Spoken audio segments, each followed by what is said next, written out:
السلام عليكم.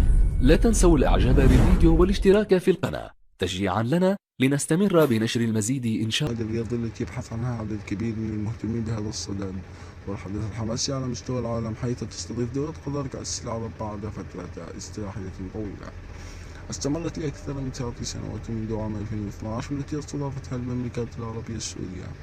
فعالية رياضية متميزة عالميا والأكبر على مستوى الوطن العربي، لذلك تسأل الكثيرون عن موعد مباريات كأس العرب وجدول مباريات كأس العرب، ومن خلال انطلاق مباريات كأس العرب للمنتخبات من 23 جدول مباراة كأس العرب 23.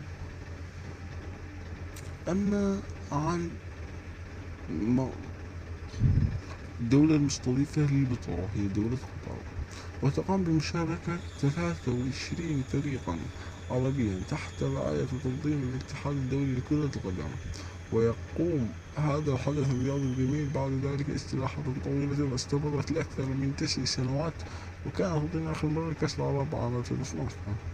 والجدير بالذكر أنه من بين الفرق 23 المشاركة في هذه البطولة ستتم الموافقة على أفضل 9 فرق فقط. تصنيف الفيفا اتخذ فورا لمرحلة المجموعات، بينما ستستمر الفرق 14 الأخرى في التصفيات ب7 تصفيات بالنسبة لهم. ستكون هناك 4 مجموعات، كل مجموعة تتكون من 4 فرق، ثم يتأهل أفضل فريقين من كل مجموعة لمرحلة الخروج النهائية.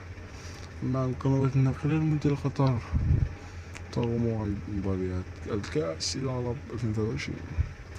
موعد مباريات كأس العرب لعام 2023، وذلك يوم الثلاثاء 2023 شهر نوفمبر تاريخ 3 الموافق 25 ربيع الثاني 1444، بحسب ما أعلنه المنظمون الرسميين لهذه الدورة المميزة للألعاب، والتي تقام بعد توقف دام أكثر من 9 سنوات. الذي يشعر الصبر رئيس الاتحاد الدولي لكرة القدم استمتد فترة أداء مباريات كأس العرب في الفترة من 30 نوفمبر إلى 18 نوفمبر 2023 في قطر، بمشاركة 22 منتخب وسط مشاركة عربية ملحوظة.